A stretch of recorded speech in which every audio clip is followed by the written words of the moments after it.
Welcome home, a phrase that likely every Fallout fan is familiar with by now, only outshadowed by, War. War never changes. but where is home for you? The sprawling hills of Appalachia with varying terrain every half mile. Maybe the middle of the Mojave with desolation and depression around every corner. Regardless of your origin story, it's likely you've made decisions along the way that have impacted you in ways you could have never imagined. Come with me on a journey. Let me tell you about the home I remember and the way Fallout impacted my life. It's 2008. Couch co-op is at its peak and Blockbuster's only 2 blocks away. Your home life is a mess, to put it mildly, so you ride your bike a mile across town to a friend's house, or take comfort in the lands of Cyrodiil, a magical fantasy, an escape. The blown-out saturation of the colors of Oblivion only being rivaled by the purely unpredictable behavior of the mind-bending AI. Coming from a couple years of hardcore grinding in Oblivion, I was no stranger to treachery. I'd amassed hundreds of hours fighting goblins, ghosts, bandits, and minotaurs, but even in the darkest of times, Cyrodiil seemed so forgiving with its lighthearted tone and goofy AI. It's that lighthearted tone that offered an escape from the bleakness of reality. Until that fateful day, when you walk into your friend's room and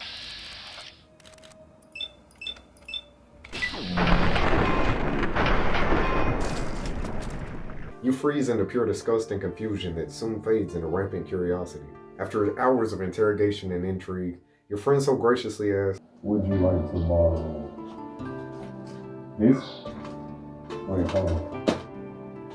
This?" Today marks the turning point of your life. Today is where the real game begins.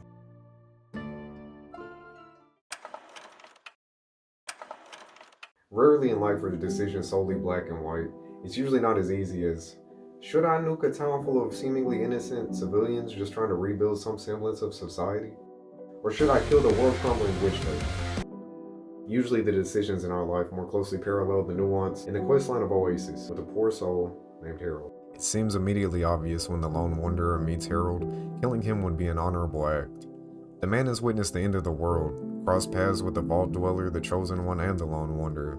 He was mutated by a ghoul by the Master himself and traveled across the entirety of the US to be tied to a single spot for decades. For well over 100 years, a tree has been growing from his head to the point it consumed his entire body. You meet him and witness his physical and mental anguish as he begs you to end his suffering. But Harold isn't alone. He's part of a group called the Tree Minders, who reside in Oasis, a small sanctuary in the midst of the waste that is home to flourishing flora and fauna. Headed by a wasteland wanderer called Birch, the Tree Minders protect the area of Oasis from being exploited by outside forces and protect the one who they call the Great One. Yeah, so basically they treat Harold like a god and live off the land he and his tree parasite have been nourishing. But you get thrown into the middle of this and face a real conflict of morality. Should you keep Harold alive, dooming him to an eternity of suffering, but maintaining the pillar of hope in the waste that has saved the lives of many? Or should you give Harold the sweet release of death, killing the being these people look up to like God, crushing their spirits, and reducing the area to another barren plot of radiation and decay? There's a lot that can be said here about the sufferings we face as parents, partners, and believers, and the connection we can form with Harold's story. These games open my young mind to see new perspectives, and not take everything at face value, as I was so eager to do. And so, I listened to him scream in agony as I charred into a prison. After doing every mission, collecting every bobblehead, yeah. When's dinner gonna be ready? There's no way it's already that time. I'll be there in a minute. And beating every DLC several times, you're eager for more. In the middle of watching one of the best TV shows of the era,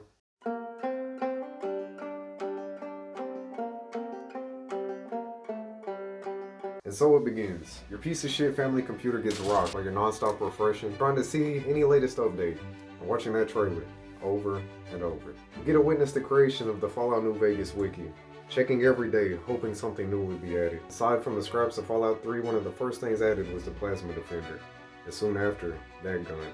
After some weeks, you return from school. You hop on a computer one day, and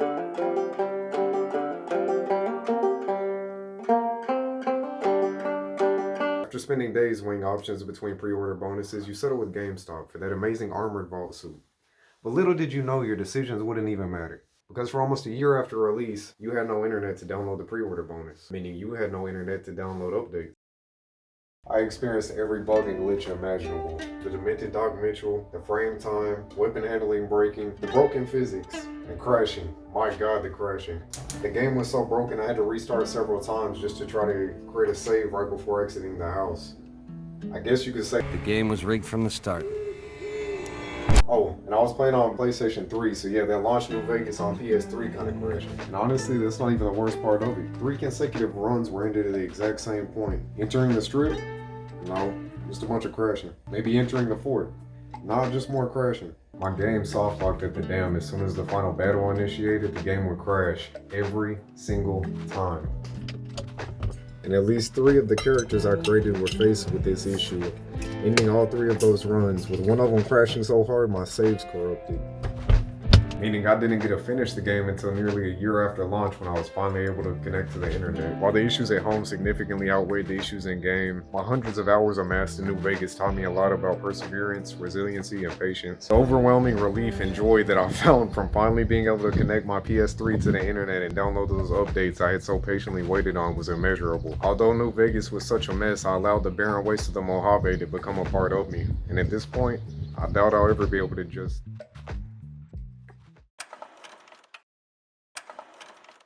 After the constant quality releases from Bethesda, the Fallout community was ecstatic when hearing the news of Fallout 4 coming.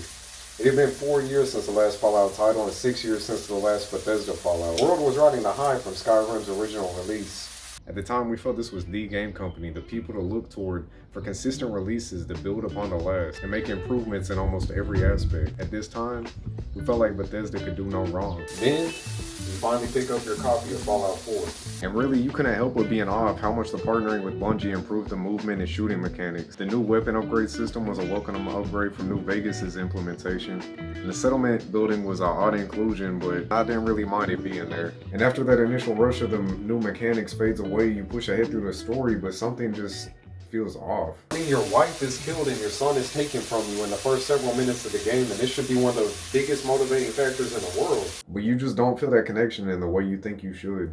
Maybe you just need to push a little bit further through the story. Maybe it'll hook you in.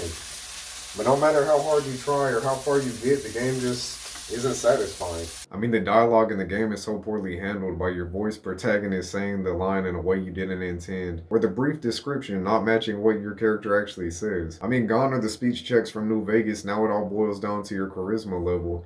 And even then, your only options in game are 3 yeses and a no. No player choice outside of which faction you side with has any tangible weight on the story. As just one of many perfect examples I could think of from New Vegas, the game would allow you to recruit the aid of the Boomers, while the Brotherhood fought alongside the NCR, the faction that almost wiped them off the map. Factions that you want no interaction can be coerced by a brain-damaged mailman to fight hand in hand. And aside from some raiders who still have their own lore and quests, the factions of the world matter.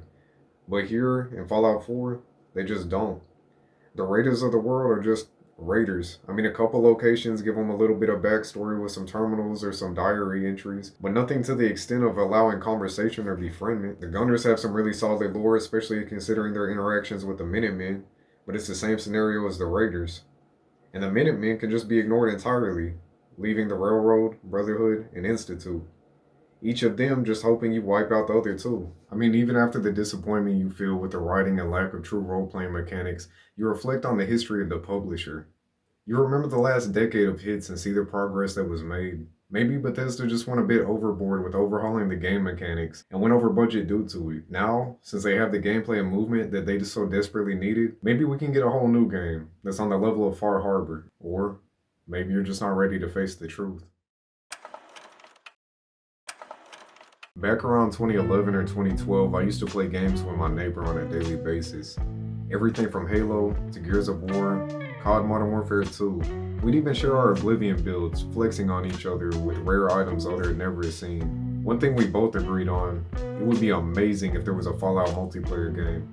A couch co-op New Vegas where you and a friend can wander the waste, slaying muties, and arguing over which faction to align with in your latest playthrough. So you can imagine my excitement when Fallout 76 was announced. I was active duty at the time and had matured substantially since Fallout 4's release, but I made it a point to watch that Bethesda E3 showcase. I still have the Snapchat recording of the show, as I was freaking out and spamming friends' inboxes who didn't know or care of Fallout's existence. looking for anyone to share this excitement. One thing a couple of my battles and I used to live by was never expect anything and you may not be disappointed. Now we all know the story of Fallout 76, a troubled launch, poor server stability, no meaningful decisions, and worst of all, no NPCs. Bethesda once again fumbled the bag. While some scars heal over time, the damage from these 2 consecutive hits is still fresh on your mind 6 years later.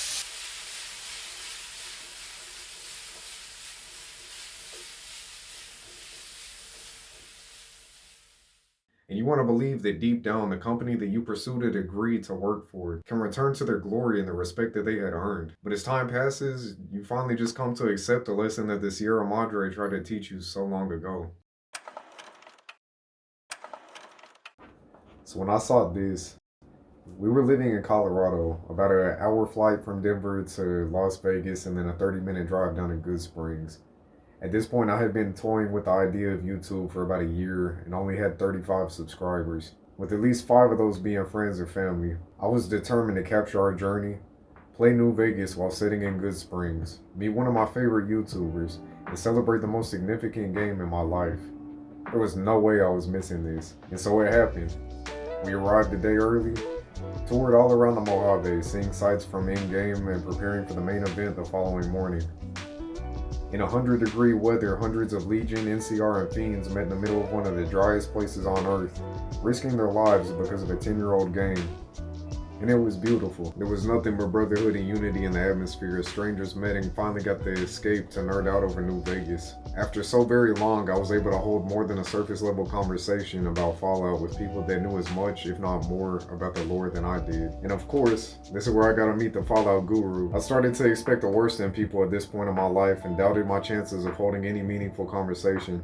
But what I found was the exact opposite, as he welcomed me and my family to sit alongside his for hours on end. And even outside of our discussion of Fallout, he entertained the idea of me doing this whole YouTuber thing. Since the success of the Fallout TV show and spending time focusing on the scope of the channel, I found my footing here on the platform and watched the channel triple in size over the last 5 months. Now focusing primarily on sharing Fallout news, streaming quest mods and playthroughs, sharing my vast knowledge of modding, emulation, and other guides to help people start their own journey. I'm grateful for everyone that stuck with me through it all. I thank God for blessing me abundantly in many aspects of my life. I want to thank my wife and daughter for being my biggest supporters since day one and for sticking by me during the worst of times. I want to give a sincere thank you to all my loyal subscribers, the people that have been around, all the new faces, and all the people on Discord that continue to encourage me on a daily basis. I want to give a sincere thank you to TK's Mantis because your words on that day in Good Springs when I had less than 50 subscribers still carries weight to this day. And I appreciate all the support you've given since. One final special shout out I want to give to Gears Fan. Like, bro, I couldn't do this without you. You've come in and saved the streams. You've given me all types of knowledge. You're always helping me and other people in Discord. Like, thank you. Thank you for your support specifically. I couldn't ask for a better family. I don't really know what inspired me to make this, but I'm Raw Tactics. This has been how Fallout impacted my life. Hey, pull up a chair, grab a plate, welcome home.